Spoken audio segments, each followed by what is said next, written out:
the GuildChat Café, where we talk about all things learning, brought to you by the Learning Guild. My name is Jeff Batt, and I am the program manager over at DevLearn. And today we're going to be talking to Kevin Thorn, who is the Chief NuggetHead with NuggetHead Studioz. Welcome, Kevin. Hello, what's going on? Jeff? Nice to have you here. Now, Kevin, why don't you give us a quick introduction to who you are, kind of your background, and also what makes you passionate about learning as well? Sure. Name's Kevin Thorn. I'm a retired Army. After the Army, living under a pine tree wasn't necessarily a marketable skill, so I had to go get a real job. Ended up going back to school, getting an IT degree, which landed me in corporate IT department.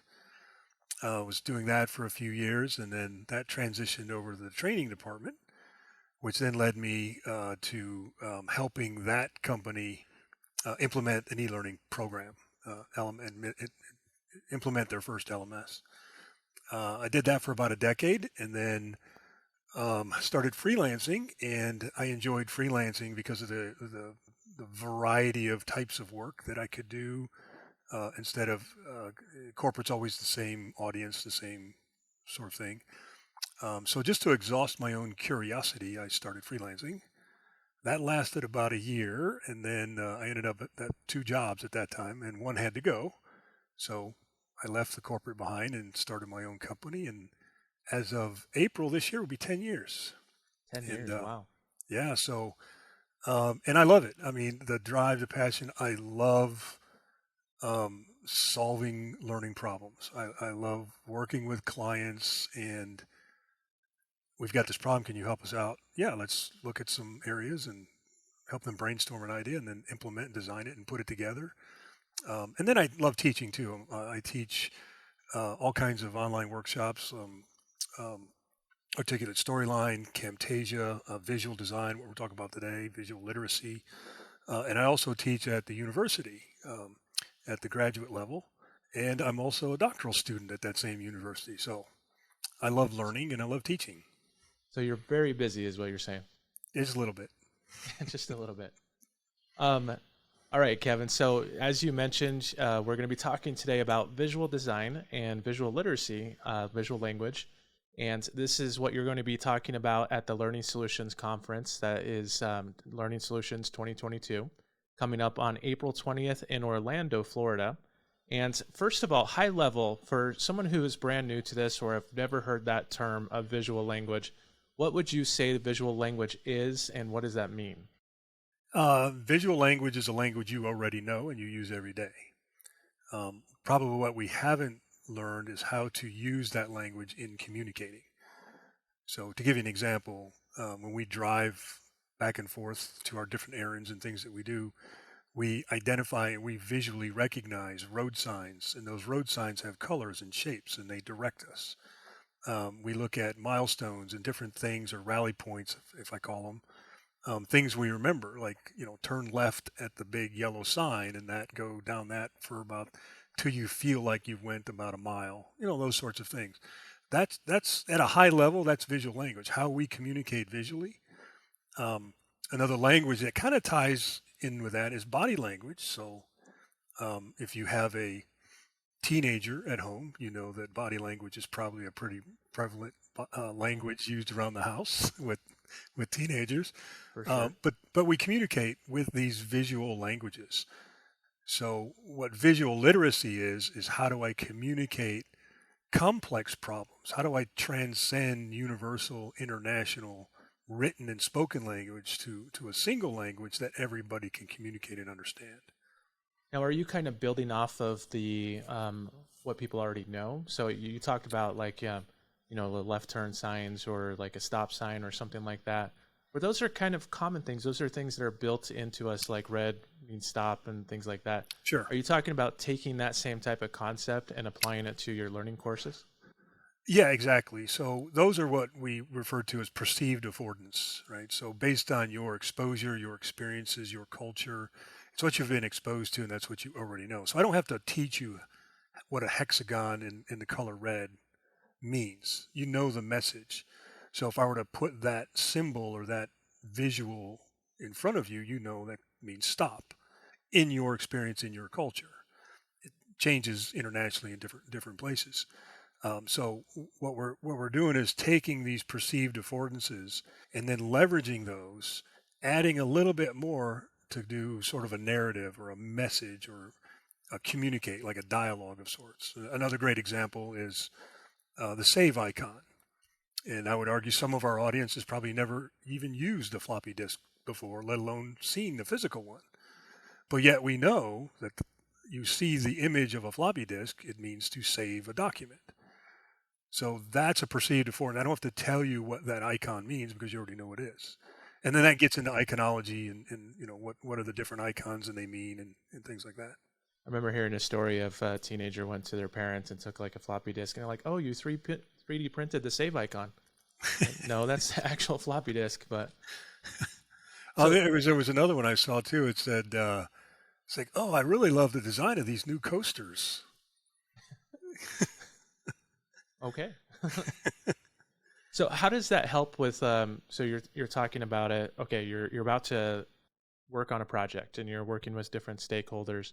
How does that help using this kind of visual language, and how does it help save time? I mean, I see sometimes a lot of us kind of reinventing the wheel where we feel like we have to have how to navigate this course inside of every single page, but do we really? I mean, how does this save time? Yeah, so there's a number of things. What you touched on was the user experience, right? But then we also have user interface design. And a lot of, if we're speaking specifically e-learning, a lot of the e-learning authoring tools come packaged with sort of an interface, and we don't really have to do anything other than publish the course, and it's got its own navigation. But for somebody that's just taking on that for the first time, they may not know how to navigate that. So how do we design an interface that's intuitive? So we look at other industries like app development and websites, and then when you go to a website, you typically don't have a pop-up that says, in order to navigate this website, let's do this and let's do that. However, there are some, if you think of the level ups, like first time, there might be a tooltip or a caption that comes up over the live buttons or the live, over here, do this, over here, you can find help, over in this area is your resources. And they do that one time, and then you can re-access that information later. But you don't necessarily need it up in your face all the time.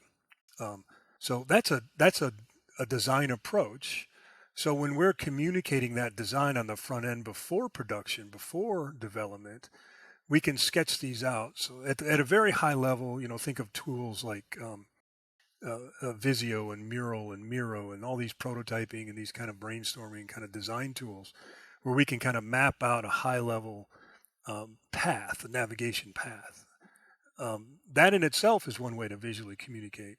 But then when we get into sort of an activity or an interaction or the way we navigate the behavior of our experience, we might have to dive in a little bit deeper.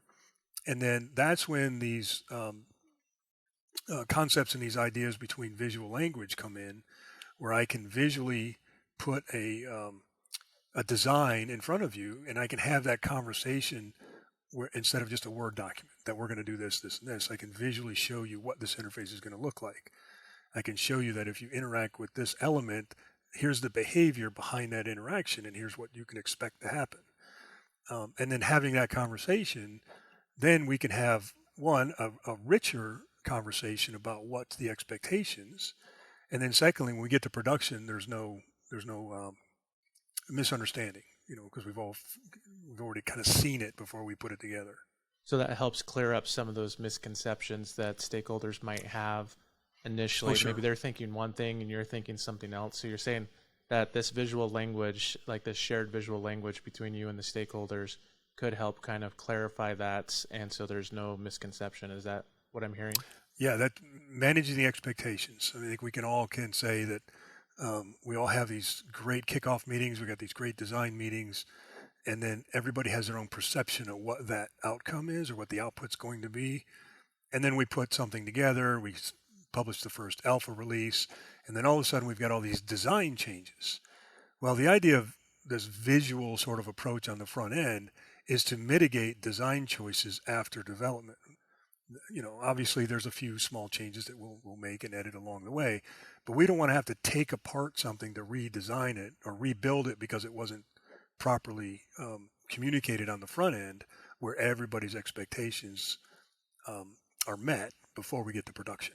Is that very similar to like a style guide? I mean, most organizations might have a style guide of, okay, this is what our brand is. Are you talking about doing this as far as, okay, this is our brand for learning and having like these visual library components or something? Exactly. Yeah, it all fits. So each project dictates. Not every project needs an actual project style guide, but a lot of times we leverage the organization's branding style guide to ensure that we follow certain font guidelines and typography and colors and the way we use the logo and things like that. That's all part of visual language because we're communicating or marketing, if you will, the company's brand in this e-learning course. So if I were to take, say, for instance, the Coca-Cola brand, and I used the blue color out of my shirt instead of the red color of Coca-Cola, I've totally destroyed the visual community. It's like there's brain starts misfiring because wait, that's not Coca. I've never seen Coca-Cola in blue before. So following those established brands, it goes back to perceived affordance. Right? It goes back to what I already know, what I've already been taught, what my experiences are, my culture.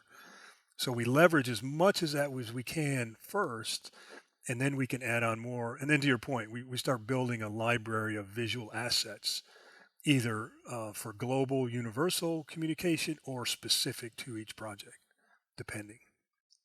Project dictates. Every project dictates. You know that. So it becomes this. So I would imagine that would save time. So you're not having to rethink, okay, what do we use for like the save icon? What do we reuse? And it will also help with the learner. And so they're not trying to process a new interface when they're working with an e-learning course. So how much time as you've been working on different projects with this, how much time have you seen saved because a company spent time creating this visual language to begin with? Well, as I mentioned when we started, I've got almost a decade being a solo independent contractor, and I could tell you story after story of projects that tried to rush into production and development to find ourselves spending as equal amount or twice as much time on the back end, taking things apart and redesigning and missing deadlines because we didn't take the time on the front end to design. So when we talk about save time, we can't really save. We have 100% time, right? We've got this amount of time in a project. Where we balance and manage and use that time is the important part. And what I've developed in my processes, and I can promise I don't have any like research evidence to say, yeah, you're going to save 27% more time doing it this way. So you're not going to give me that stamp and guarantee you're going to save 50%. No, I'm not going to do that.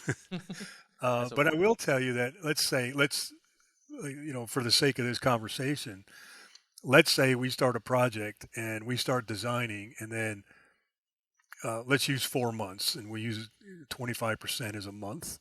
So let's say we use the first month to design, and then we spend 2 months developing, and then we use the last month for testing, review, and feedback and things like that. Well, what happens is a lot of times we'll get through that first month, we'll get the development. Then when we get to that fourth month, we're going back and tearing apart what we did in month 2 because it wasn't the expectations weren't clearly defined, right? Yeah. The different perceptions were expected and didn't meet those. So what I would argue is go back, slow down, be patient, take 50%, take the first 2 months to design. So 2 things are going to happen. One, your production is going to go a lot faster because you have a map. It's like a blueprint. You have a map, exactly what you're supposed to be building, and there's no guesswork because everybody's on board and everybody's there's no missed perceptions. And then when we get into the review and feedback, it goes a lot smoother because all we're doing is we're changing. We might have to edit some content. We might have to re-record some audio. There are things that are expected at the review cycles, but not redesigning something because we didn't clearly define it before we got to production. So the visual design or the visual literacy or the visual language, I liken it to a blueprint, right? I liken it to you can't really build a wall till you have a foundation. So you need to have the foundation first, and that's part of it. Get that all in place, get the structure, get the framework, get all of that laid out through a visual design or visual language sort of process.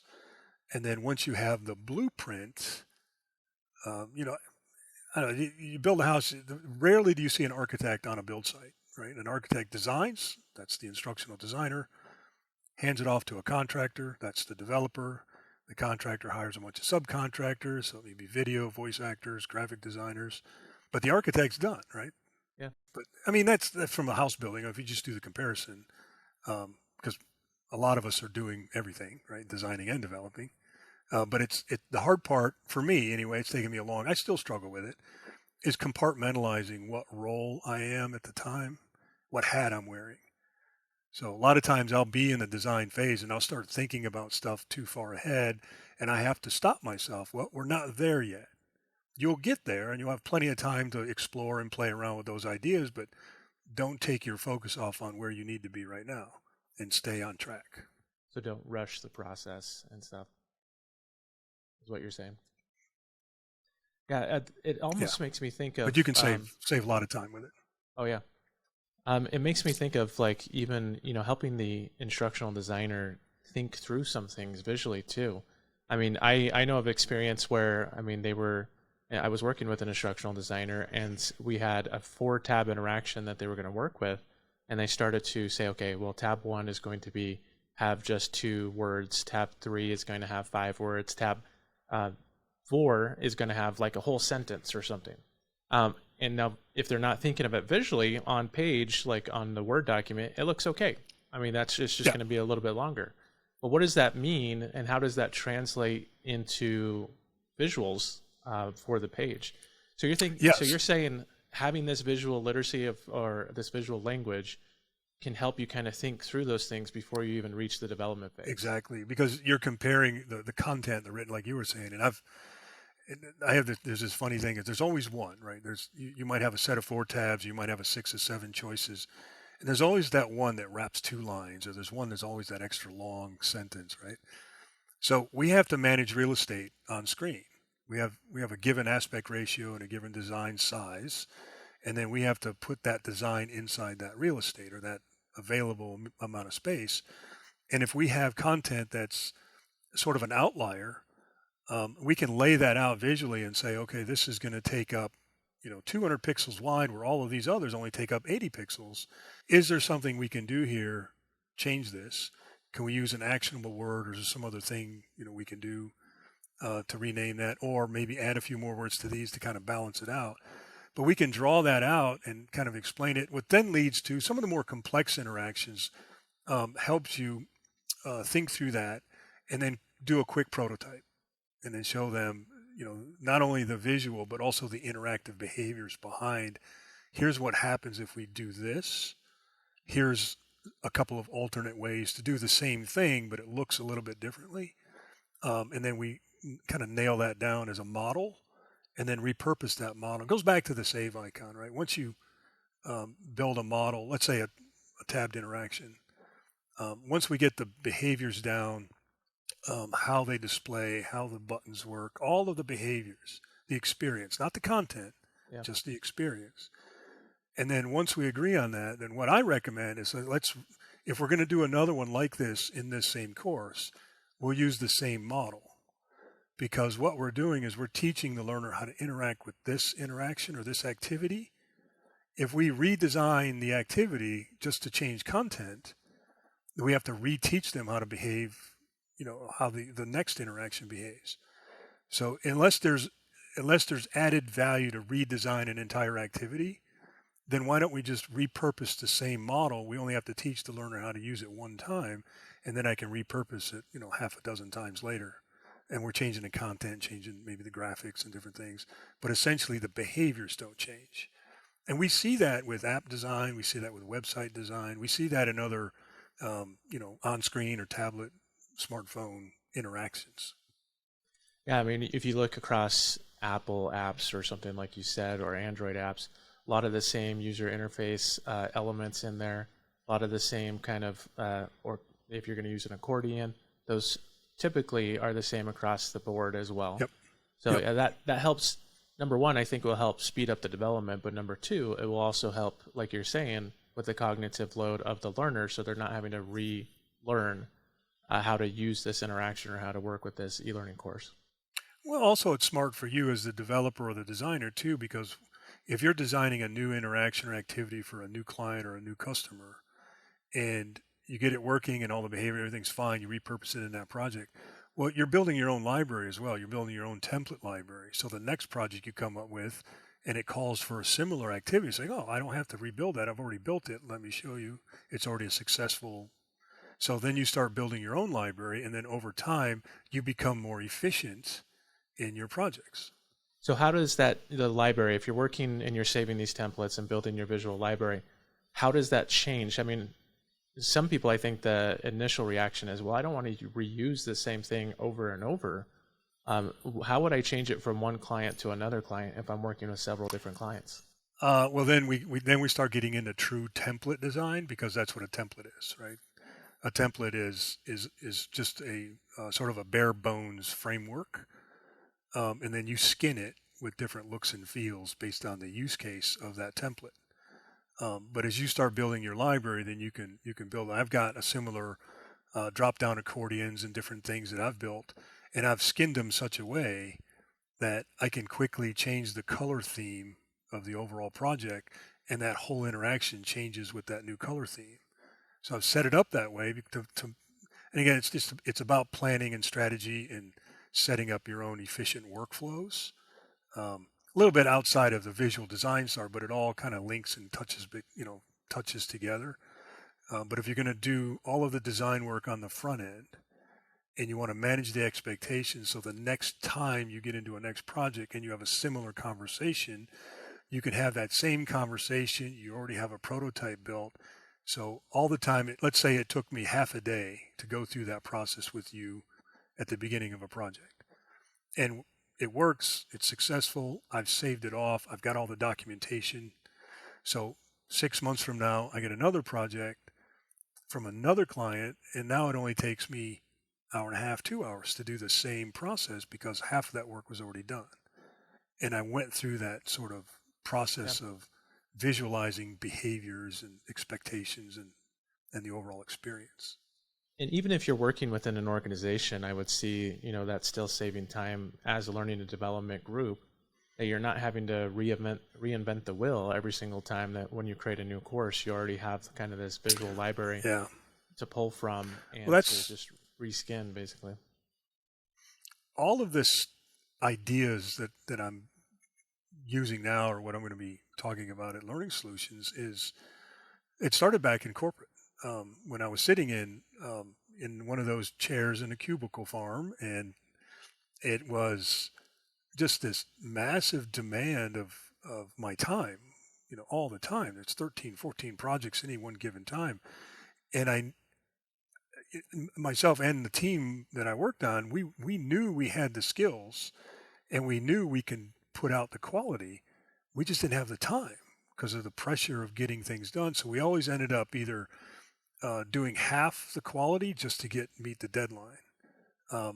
So it really bothered me, and I thought, well, how if we know we have the skills, we know we can do out the quality, there's nothing I can do. I can't control the time. I can't control the speed of business and the demand the business has on us, but I can control the time that we use. And that started me down this path. How can I be more efficient? And just like, if I can use an analogy, just like when you start saving for retirement, I can only afford 50 cents a month. I'll put 50 cents a month in. And then next year I can put 75 cents. Oh, I can do $1 now. And then over the course of your life, you get to a point where you're contributing to that. So it's kind of that same thing. That mentality, when I started thinking about, this was 2005, maybe 2006, around that area. And then I would say, I need to shave 30 minutes off of this project. Where can I shave 30? What processes can I implement to shave 30 minutes? Well, over the course of bigger projects, when you start shaving 30 minutes here and 15 minutes there, you end up saving 2, 3, 4 hours. You save half a day.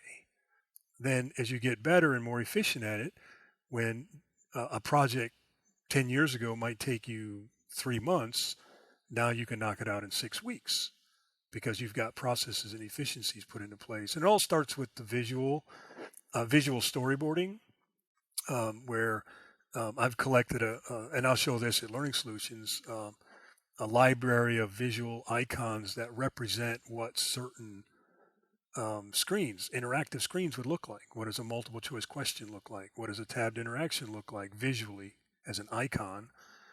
What are these different things look like? Various documents, media, all those different things. And I can use those icons now quickly. I can just drag them in or insert them into a layout. So it's like, well, we're here. When they make a choice, they're going to go either here or here. If they go choice A, they're going to see a video, and then that video icon would be there. If they don't go this way, they're going to go here and they're going to listen to some audio, and that would be an audio icon. So those simple, like I say, leveraging those perceived affordances on what an audio icon looks like versus what a video icon looks like. Everybody knows what a YouTube red with a white right-facing triangle looks like, and they know what that means. You click on it, the behavior behind that click is a video starts. So I can use that same shape and design as a way to communicate, here's a video in my e-learning course. And then the same thing with an audio icon, I can use that. It's like, so if they go this way, they're going to watch a video. If they go this way, they're going to listen to audio. And I don't have to say anything. I can just put that visual in front of you and say, oh, that makes sense. Make this choice, I go there. And that's that's saving time, right? That's managing those expectations, and there's no misperception. So you're doing that over time, and you're kind of building this. Maybe to do the initial investment, what would you say to somebody to get their stakeholders to buy in, saying, hey, this is the approach that we want to take. We want to spend a little bit of time to kind of build up the library, the visual library, and then we want to then start to increase it over time. What would you say to somebody in order to get that stakeholder buy-in? Honestly, I'd say you're already doing that. You're already in those design meetings with your subject matter experts and your stakeholders. Your method of the tools that you use in those design meetings, it will only enhance the conversation. So I wouldn't, I don't know that it's necessary, hey, asking permission, hey, I need your buy-in to use this process. I would just implement it in that process along the way and say, hey, is this more helpful? I've put together this document, this more visual document, to help explain how this activity works or how this branching scenario works, or whatever the design, the instructional design is. I've put this visual map together. Let's talk about this and let me know if this helps you understand the expectation of what we're going to end up doing and building when we get to production. And then again, have that same conversation. Be honest and transparent. It's like, I think this will help us when we get to production and save us time from having to redo things if we can map this out and make these clearly defined requirements now. Yeah, and I think that's the key. Is it's going to save us time. It's going to always comes back to time. Yeah. Which time then converts to money, right? So it'll save us this amount of money, this amount of time, and everything. So. All right. Well, thanks, Kevin. Thanks for joining us today. And if you want to learn more about visual language and dive deeper into the subject, make sure you check out Kevin at the Learning Solutions Conference coming up on April 20th through the 22nd in Orlando, Florida. And you can find out more about that by going to learningsolutionscon.com. That's it for our episode of GuildChat Café. Make sure that you like and subscribe to the channel if you want to see more content like this. And we'll see you next time. Thanks, everyone.